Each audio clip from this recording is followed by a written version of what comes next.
So according to multiple reports, Brad Treliving is going to be named the Toronto Maple Leafs GM today. And honestly, if you would have asked me 2 months ago if I thought Brad Treliving was going to be the GM of the Maple Leafs, I would have been floored. And I would have said, what? Why are you even thinking about this? No, it's Kyle Dubas. He's fallen on the sword. He's so loyal to his Toronto Maple Leafs. And even if he were to get the boot, I did not think that Tree would be the one to replace him. But to his credit, I mean, he's been the front runner pretty much this entire process that Shanahan's been looking for a GM. Yes, there were some whispers about Doug Armstrong, if they could pry him out of St. Louis, and there were some other names in there like Marc Bergevin, which would have been hilarious. But hey, the whole way through, Treliving was number one on top of their wish list. And now this is being announced, I'm seeing a lot of slander towards Brad Treliving's GM skills, especially from Flame fans who honestly, about a month and a half ago were saying, please re-sign Tree, please re-sign Tree. Now we're saying, oh, he's a terrible GM, he lost Gaudreau for nothing, and he made some terrible signings. I don't agree with that. I think he's a great general manager, and yes, I could absolutely be biased, and look, he's made his fair share of mistakes, he's made some really bad signings. I'm looking at you, James Neal and Troy Brouwer, and yes, he did let Johnny Gaudreau walk for nothing, but look, his hands were tied in that situation.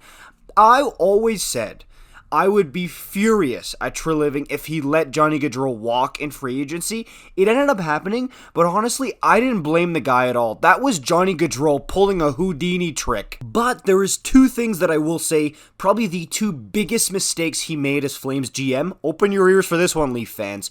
The season before that, he could have locked up Gaudreau if he would have paid up, but he elected not to and go with Johnny Gaudreau into his last season of his contract without an extension. That's where the big mistake was made. And then obviously the Tkachuk thing, signing him to a 3-year deal in 2019 to keep Michael Frolik rather than paying him more and signing him long-term. But the good news is I do think he learned from those mistakes, and he's going to walk into this Auston Matthews negotiation a lot smarter and wiser than probably a first-time GM or even a GM with experience who's never gone through something like that before. Tree is going to be really well equipped to handle this Auston Matthews thing, and people who were worried that, oh, the Johnny Gaudreau thing's going to happen with Auston Matthews, that's not how this works. This isn't just a GM who, oh, this always happens to them. No, he's going to learn his lesson here, and he's going to approach it differently. So to be honest with you, I'm ecstatic with this hire. I love it for the Toronto Maple Leafs. I mean,